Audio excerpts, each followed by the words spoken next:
Hey everybody, Dirili here. Thank you so much for joining me for another episode of Hakuouki Demon of the Fleeting Blossom. We are continuing on Hijikata's route, and hopefully this time we're actually getting the good ending, which I really thought we were getting in like the last one, or even maybe the one before, but who knows, maybe this is just going to go on forever and ever. But let's keep rolling on and see if we ever end up at an ending or not. I mean, I'm enjoying myself, so it doesn't really matter. Let the good times roll. You can just sit back, relax, and let me read you a story.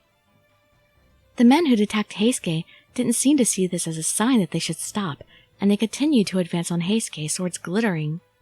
Although he was clearly their superior in regard to swordsmanship, he was outnumbered, and the daylight had weakened him. He moved more slowly, and his strikes weren't as sure.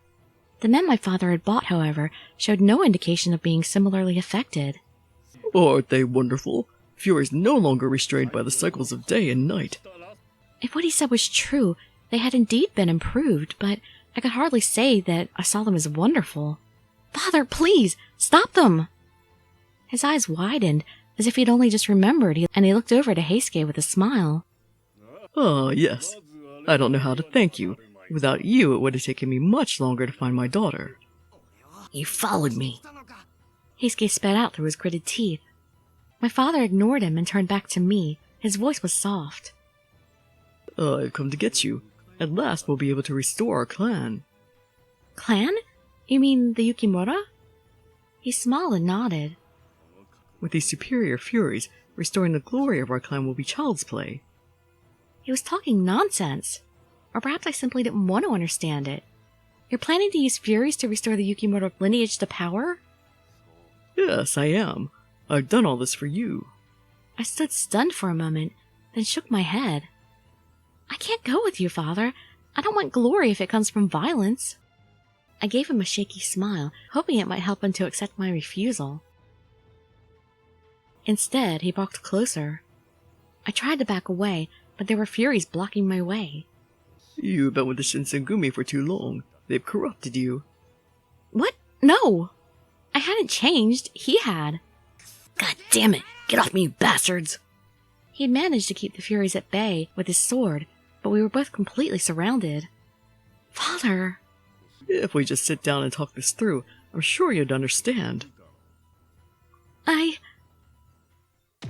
Then he drove his fist into my stomach. That's no way to treat your daughter. I blacked out from that. Stars leapt up before my eyes, the world went dim, and I slipped into unconsciousness. When I awoke, I was in a room I didn't recognize. Where am I? My words had been more for myself than anything, as I didn't expect an answer, but to my surprise a familiar voice spoke from behind me. You're in Sendai Castle. Sanan? And next to him was my father. What's going on? Not particularly specific, but I couldn't think of anything else to say. I met with Kodo secretly here in Sendai, and we've agreed to work together in order to do research on the Furies. Then, you're working with the Imperial Army now? Is that what you think? Interesting. Well, perhaps that's true. He gave me a teasing smile. My father looked at me, concerned. How are you feeling, Chizuru? I tried not to hit you too hard. You didn't try hard enough to not hit me that hard. Oh. It was a sick parody of kindness, but there was something in his tone that reminded me of the father I remembered. I hesitated for a moment, then nodded. Yeah, I'm okay. He had kidnapped me, true, but he hadn't tied me up or shackled me in some way. That was unexpected. Perhaps I wouldn't suggest attempting to escape. We could make that difficult. Okay. So long as Sanan and my father were in the room, then escape was hopeless. In any event, it was reckless of you to bring her here, Kodo. Sanan's face was bitter as he looked at my father. Hijikata is no fool. He may well be onto our plan. My father's brow furrowed. You were the one who told me that if I wanted to know where my daughter was, all I had to do was follow Todo to the Shinsengumi. Yes, I did, but I never suggested we ought to kidnap her. He sighed. Well, what's done is done. No point in arguing about it. We need to be thinking about what this could mean, and plan for it. You needn't worry about the future. His eyes were narrow, and his voice confident. I'm sure the Furies I left to deal with young Todo will return to the castle soon. What? What did they do to Heisuke? But I already knew the answer. If he let Heisuke go, the first thing he would do would be to tell Hijikata everything, and then the jig would be up. I doubt he survived. After all, I did bring quite a few of them. Heisuke was an excellent swordsman and a Fury, but the Furies my father had bought didn't seem to have any trouble in sunlight. Heisuke, on the other hand, had looked pale and weakened, but maybe others came to his rescue. I felt my heart clench with worry, then suddenly... Really? Come on. Why you gotta just assume I'm dead? Hurts my feelings. Heisuke! And behind him... Chizuru, you alright? He spared me a quick, concerned glance, then his eyes flicked back to Sanan and Kodo. I'm fine! I nodded vigorously, and Hijikata let out a short snort of laughter. What? But my Furies are better. How could you have destroyed them all? Hijikata gave him a wry smile. Better. If you say so, old man. But if you want to take out the Shinsengumi, you'll need about 10 times what you sent. My father seemed at a loss for words. I figured you'd show up here pretty soon. Sanan, however, didn't seem surprised in the least. You didn't bring any of the men, though. Well, I suspected you wouldn't. Still, doesn't it seem rather reckless for the two of you to just charge headlong into unknown enemy territory? Hijikata leveled his cold, piercing gaze at Sanan, and when he spoke, his voice was as frigid and frozen as steel. Explain. Why didn't you contact us? Sanan's face fell just a little bit. There's nothing for you in Sendai. The Northern Alliance plans to leave the war. What? The Sendai domain, the leader of the Alliance, was trying to avoid the war. It hit almost like a physical blow. They heard about all the losses at Aizu. Perhaps they got scared. At that point, my father seemed to decide that there was little point to keep anything more hidden.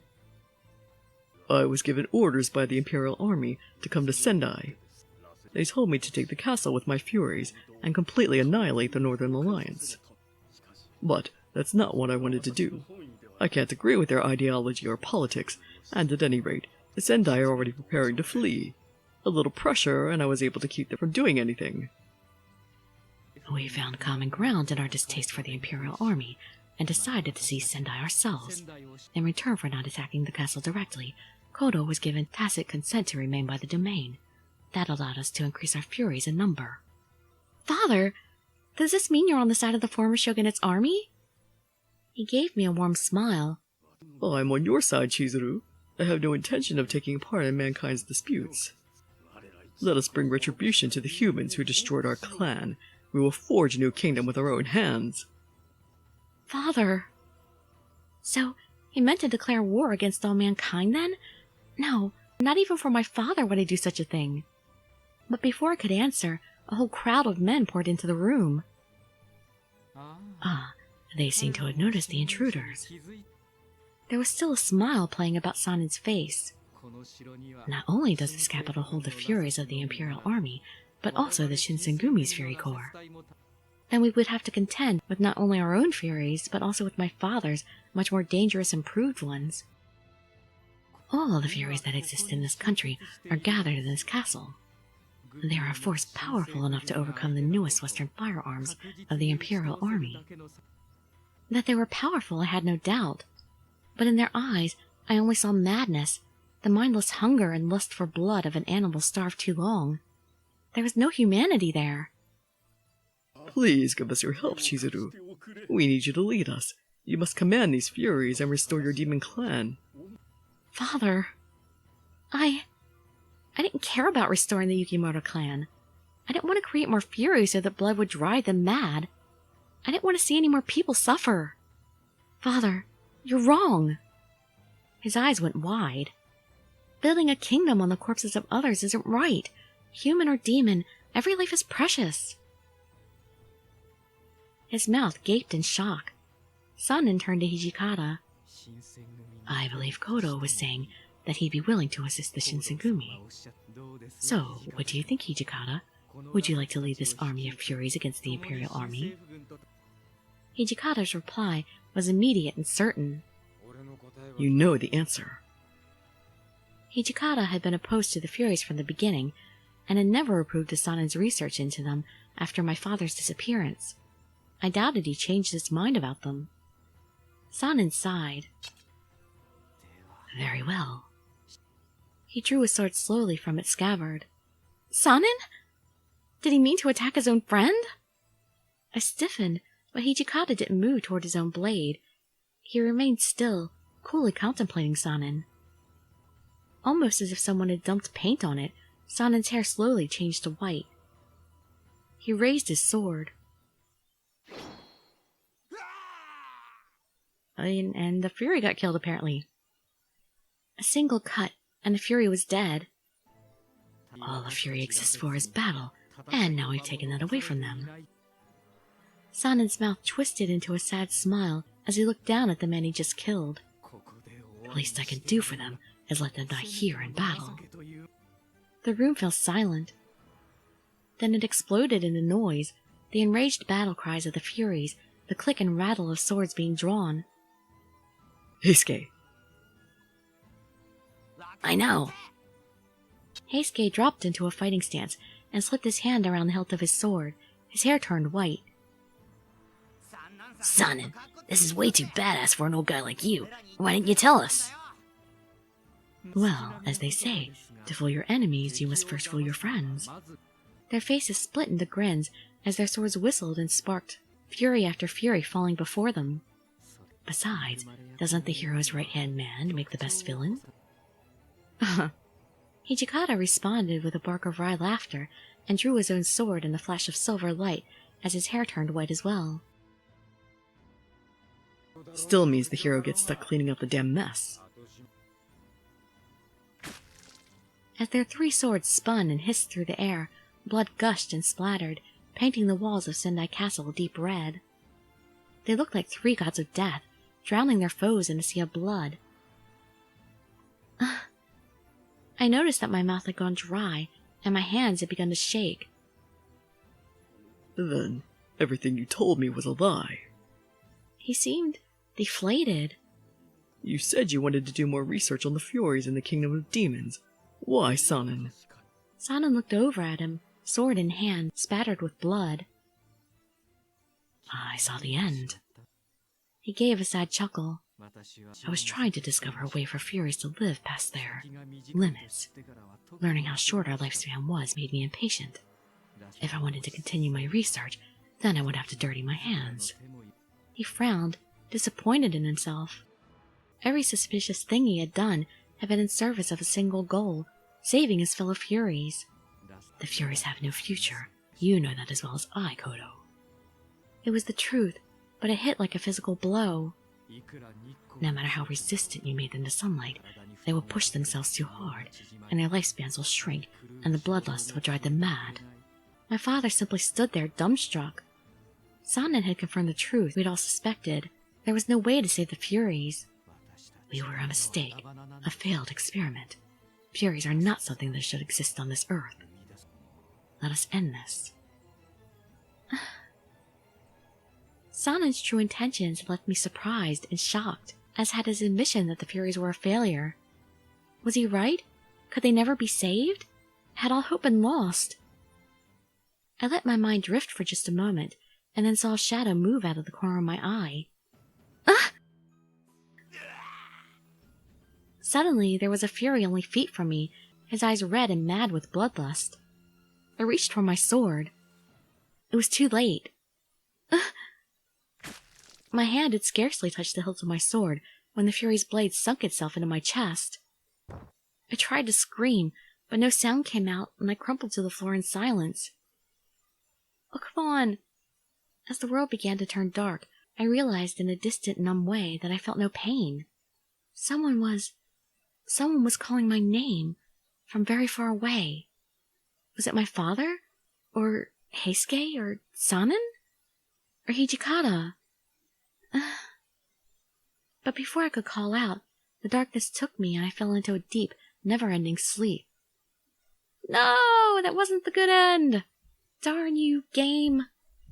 Alright, well, we'll get started on working towards the next ending. Continue from save file 2. And this time we give him blood. Hijikata. I ran toward him, pulling at my collar to loosen it. He grasped my intent and grimaced. But he took hold of me and pulled me roughly toward him. I felt a dull sting at the back of my neck, then the hot trickle of blood. Then I felt his lips.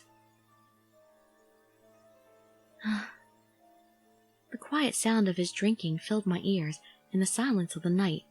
His warm breath came in pants across the back of my neck, but after a time I felt it begin to steady. Slowly his grip loosened. I could sense the pain leaving his body. Then, without a word, he pulled away from me. How long do you plan on letting me do this? Forever. What? When he looked at me, I saw worry in his eyes. I smiled back. Forever. As long as you need me, I'll be here. The misery on his face only deepened. You're a stupid girl. I'm a man who's lost sight of what makes him human. How can you just let me cut you open like that and drink your blood?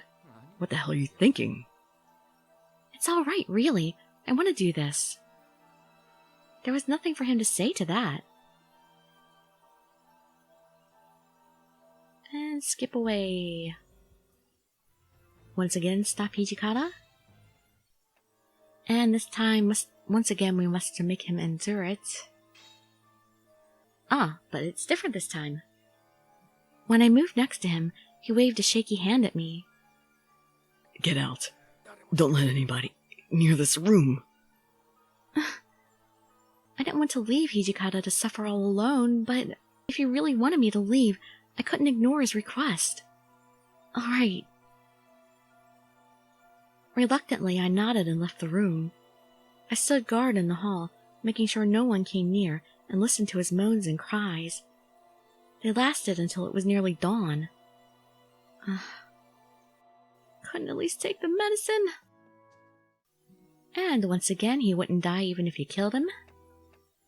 Oh, actually, this is going to be long, isn't it? Because there's a chapter 9, and there's still, 4 more choices to make.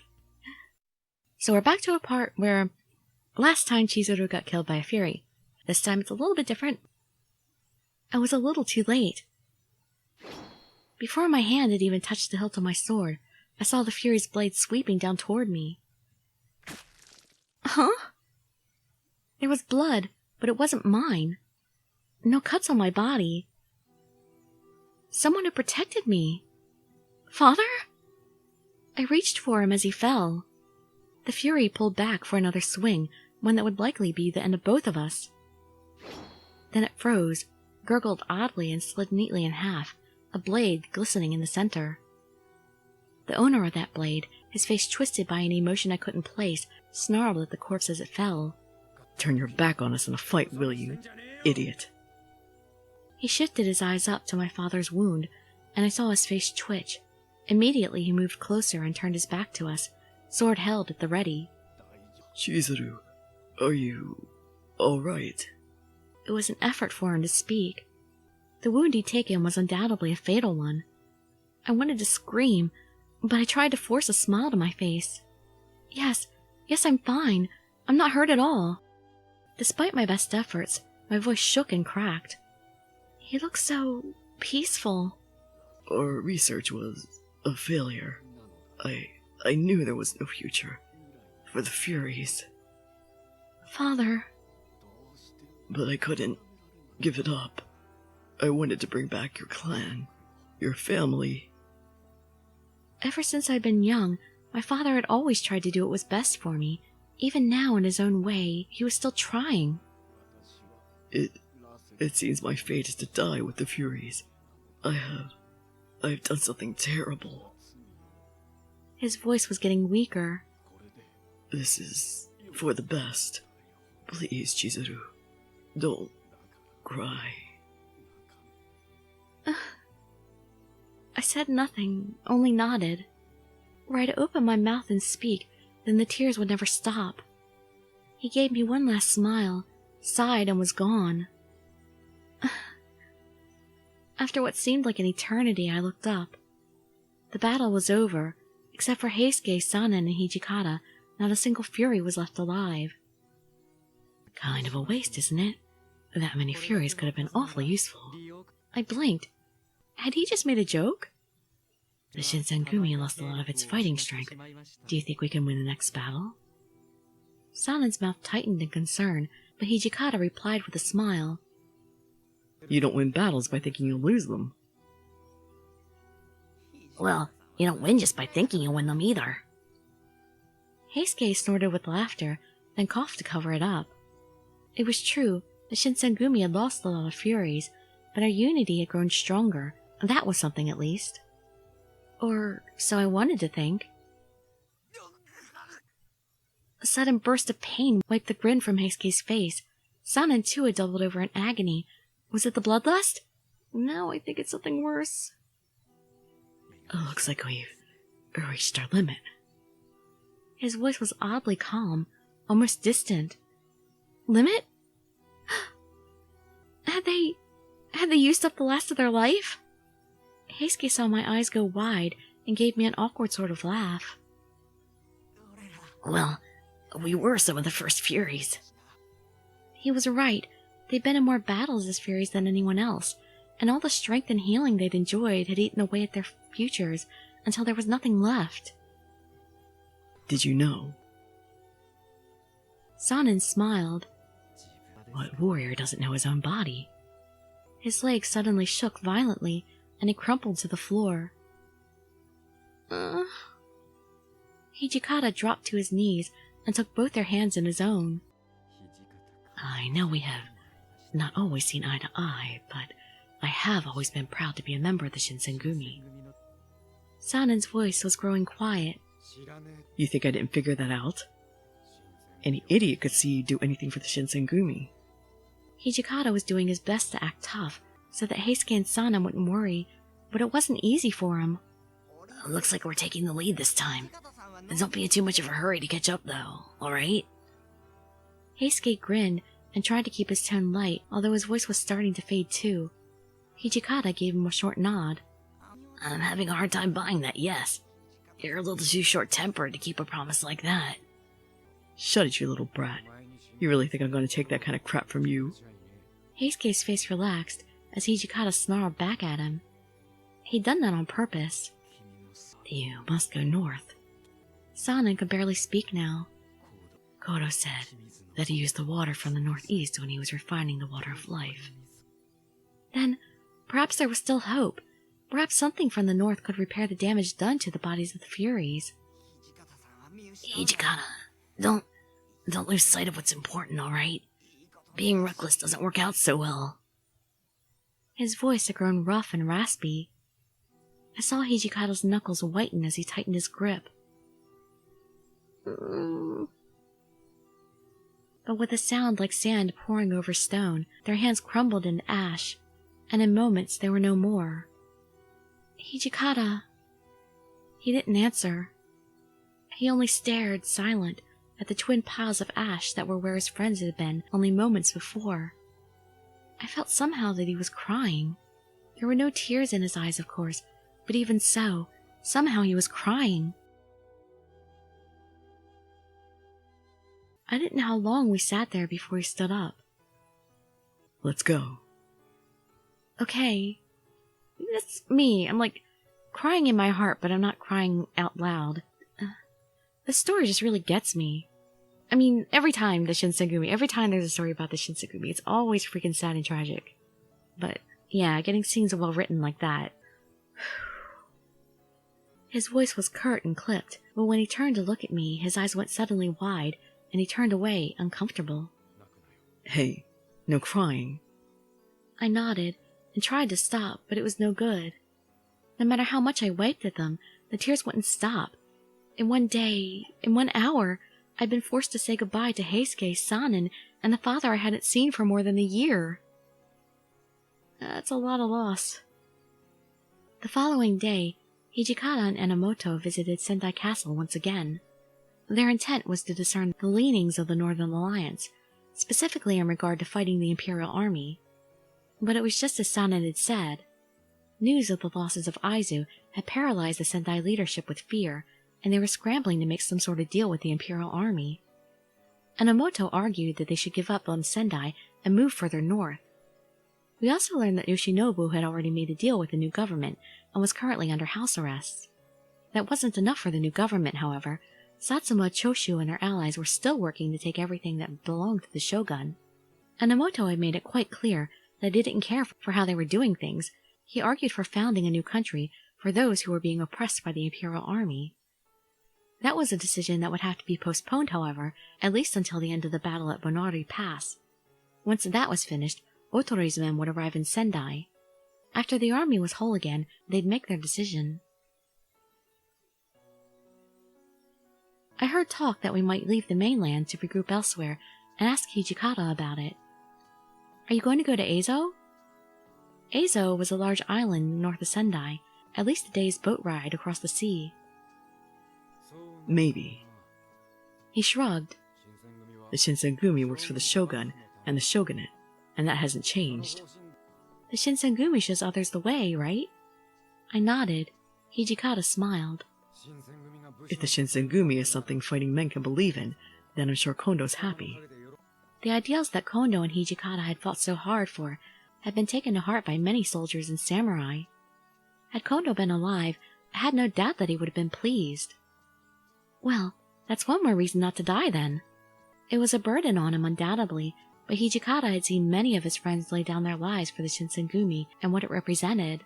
Knowing what it had meant to them, he couldn't allow himself to die. As long as the men believe in what we stand for, I can't let the Shinsengumi die. That's right. The doubt that I'd seen him weeks before was gone. He had accepted his place at the head of the Shinsengumi. Seeing him so at peace made me feel the same. Hijikata smiled. I have to protect the Shinsengumi. Yes, you do. He looked over at me, his gaze warm. I felt good. Just being next to him was enough to make me feel like everything would be right in the world.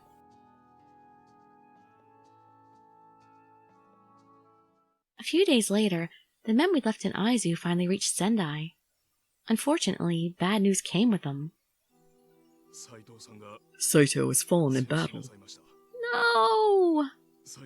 His last words were, "Leave the rest to Hijikata."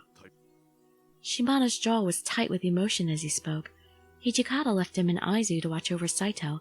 He probably felt especially responsible for the other man's death. I bit my lip until it almost bled, trying desperately to keep the tears from my eyes. It didn't seem fair to cry in front of him. Sorry I put you through that, Shimada. I'm just glad you made it back alive.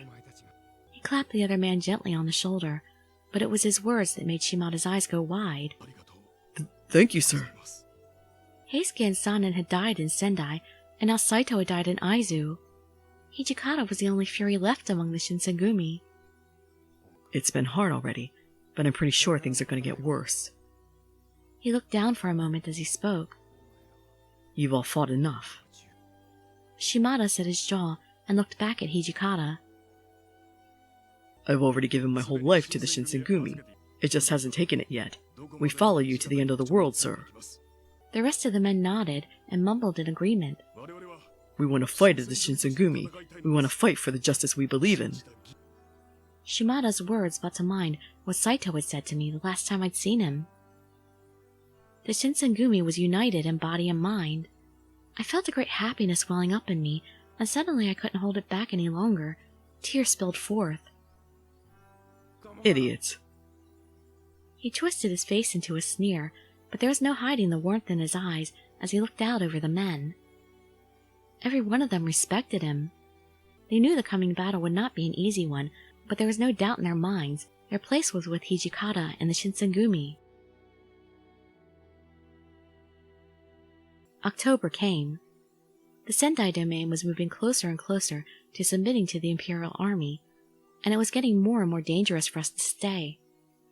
Even Otori agreed we should leave. Ultimately, it was decided that the Shinsengumi should head to Eizo with Enomoto's fleet. We left Sendai and headed into the forest. We'd almost arrived at the rendezvous when Hijikata suddenly stopped and turned to me.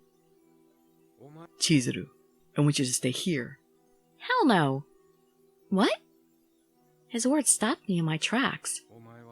There's going to be a lot of fighting. You should get away from that. There's no reason for you to stick with us anymore, right? Because I love you? No, there is! It came out somewhat louder than I'd intended. There was no legitimate reason for me to accompany Hijikata and the Shinsengumi, true, but I wanted to stay by his side. Kazuma will probably be coming after me soon. But I can take him. You don't need to worry about that. What if he comes for me instead of you? No, that's not it. Once again, I found myself nearly yelling. I don't want to stay because I think I need you to protect me from Kazuma. Hijikata sighed and looked away for a moment. When his eyes came back to me, they were cold and quiet, almost sad. I can't make you happy. What? My eyes went wide. When I spoke, my voice shook. I don't care about being happy. I just want to be with you whether I'm happy or not. I don't need to be happy. All I want to do is fight alongside the Shinsengumi. I want to follow the same path you do. I didn't care what my position might be, so long as I could stay at Hijikata's side. Please, I'll do whatever you tell me to. He gave me a twisted half smile and crossed his arms. Finally he sighed and shrugged, defeated. Well, I'm touched you feel that way, but I want you to be happy. Hijikata. He wasn't just saying that to make me feel better. I could feel the sincerity behind his words. I was happy to know he cared, but...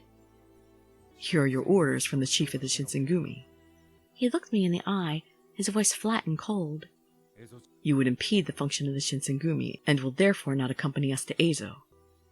Fine, then I'm not a member of the Shinsengumi, and I don't have to take your orders. You're a woman, and you deserve to have your own life. I can't let us tie you down anymore.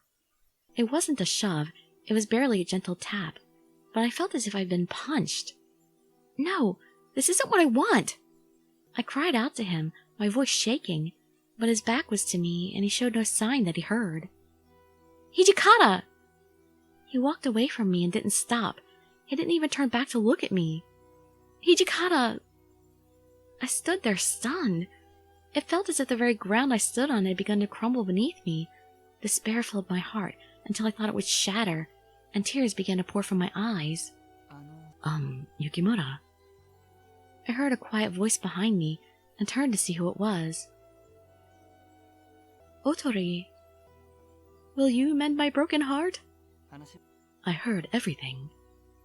Otori and his men were marching with us to meet Enomoto's fleet. I'd heard he'd been in some of the fiercest battles in Aizu, and they'd changed him. He seemed stronger now, like a samurai.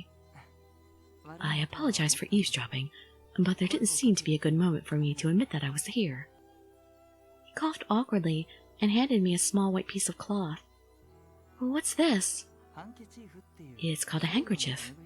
They use them in the West. I thought you could use it to dry your tears. I hesitated for a moment, but it was embarrassing to stand in front of him covered in tears, so I took it. He waited until I had calmed down some before he began to speak again. You want to stay with Hijikata, I take it? I nodded. Then, will you wait for us? Until we've settled down in Eizo. What? Once we're settled in, I can send for you. I mean, I can hardly leave a crying girl here alone. He smiled. Aw, Otori, you're a sweetie. And on that note, we'll go ahead and leave off this video. Apparently this is going to be a while longer. Who knows how long? It's already gone on longer than I thought. Honestly, I thought Hijikata's route would be like 8 episodes by itself, but no, it's going on much longer. But that's cool. Just unexpected is all. And of course, obviously, we'll take him up on his offer, and we'll be meeting up with Hijikata and Otori in Eizo. So, hope to see you there or in some of my other videos, and I'd be so grateful for any likes, comments, subscriptions, or shares with your friends to show some support. Thank you so much for joining me, and I wish you all health, happiness, and safety. Dirili signing out. Bye bye, everybody.